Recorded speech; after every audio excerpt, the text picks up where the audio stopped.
E neste tempo, como culto inteiro é importante, cada parte tem a sua importância no reino de Deus, eu vou participar nesse momento falando sobre a oferta, falando sobre nossa fidelidade em devolver os nossos dízimos e as nossas ofertas, o que é muito importante para os céus, para o reino de Deus, e é importante para o ministério onde Deus te colocou, que tem a responsabilidade de nutrir você com a palavra do Senhor, com o pão vivo que desceu do céu, que é o Senhor Jesus Cristo, por meio da sua palavra.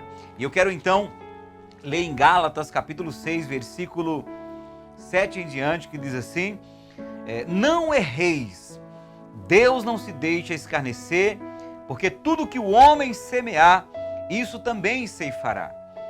Porque o que semeia na carne, da carne ceifará a corrupção, mas o que semeia no Espírito, do Espírito ceifará a vida eterna. E não nos cansemos de fazer o bem, porque a seu tempo ceifaremos, se não houvermos desfalecido.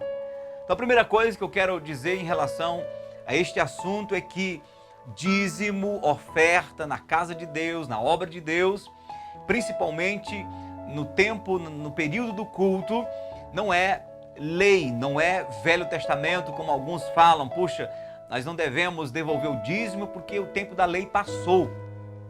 E eu quero então aqui esclarecer que dízimo não é lei, dízimo é atestamentário. Antes que Moisés estabelecesse que o dízimo fizesse parte dos cultos e fizesse parte do estilo de vida do povo de Israel, já os patriarcas, antes da lei, eles já devolviam o dízimo. Você sabe, Abraão devolveu o dízimo a Melquisedeque. Jacó comprometeu-se em dizimar o Senhor em tudo aquilo que Deus lhe desse. E isso não tem a ver com lei. Agora, quando é estabelecida a lei, quando Deus separa uma tribo chamada a tribo de Levi, e então determinou que essa tribo deveria servir ao Senhor na sua casa e nos ofícios sacerdotais, então o Senhor determinou que as outras 11 tribos de Israel deveriam trazer o dízimo fielmente, para que aquela tribo de Levi não tivesse que trabalhar em serviços seculares e se dedicassem 100% à obra do Senhor, ao serviço da casa de Deus. Então foi estabelecido essa norma, esta lei, para que então essa tribo não fosse desfalcada, não tivesse que então se dedicar a outros serviços e trouxesse para a casa de Deus um serviço sem qualidade. Então Deus disse: todas as outras tribos vão sustentar a tribo de Levi, trazendo seus dízimos, suas ofertas, suas primícias e enfim. A tribo de Levi era muito bem suprida e por isso que ela tinha toda uma qualidade de serviço na casa do Senhor. E hoje não é diferente. O reino de Deus continua, a casa do Senhor continua, a obra continua com suas despesas, suas dificuldades, suas responsabilidades, seus compromissos financeiros, além do que existem aqueles que Deus separa para a obra do Senhor, e o apóstolo Paulo diz que aquele que prega o evangelho, que viva do evangelho. E assim o Senhor estabeleceu que as ovelhas do seu reino, do seu aprisco, então sustentasse o andamento da casa de Deus por meio dos dízimos e das ofertas. Agora, eu não quero somente falar sobre a dinâmica em si, eu quero dizer que ofertar e dizimar é um investimento no reino de Deus, é um investimento no Espírito. E a Bíblia diz que tudo que se planta, se colhe. Se eu planto na carne, eu vou colher corrupção. E o que é colher corrupção?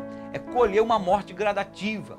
Quando nós assumimos um egoísmo, quando nós ignoramos o princípio do dar, o princípio do ofertar, o princípio da devolução do dízimo, de investir no reino de Deus, nós estamos então assumindo um estilo de vida carnal, incrédula, porque a incredulidade tem a ver com carnalidade. E enfim, nós vamos colher corrupção, uma morte gradativa. Nós vamos colher tempos difíceis, tempos trabalhosos. E a Bíblia diz que quem semeia no Espírito colhe vida eterna.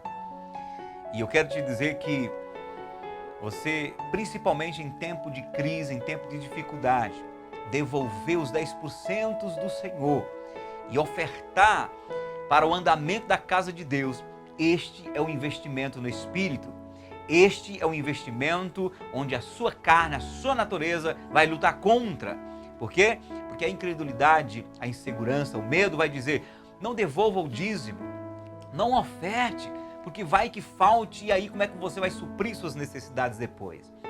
Isto é incredulidade, isso é carnalidade, é investir na carne. Mas quando eu confio em Deus, a ponto de ser fiel a Ele, naquilo que Ele conclamou na sua palavra, eu terei a fidelidade do Senhor para suprir as minhas necessidades nos tempos de crise, de escassez. E a Bíblia diz que essa é uma prática da qual nós não devemos nos cansar. Devemos sempre fazer o bem, porque a seu tempo colheremos. Devolva o seu dízimo, a sua oferta, libere para o Senhor, para a casa de Deus, para a obra de Deus. E a seu tempo você vai colher. A Bíblia diz que quem semeia muito, colhe muito. Quem semeia pouco, colhe pouco. E ainda tem um detalhe: Deus ama ao que dá com alegria. Este é um momento muito importante do nosso culto. Que Deus te abençoe poderosamente em nome do Senhor Jesus.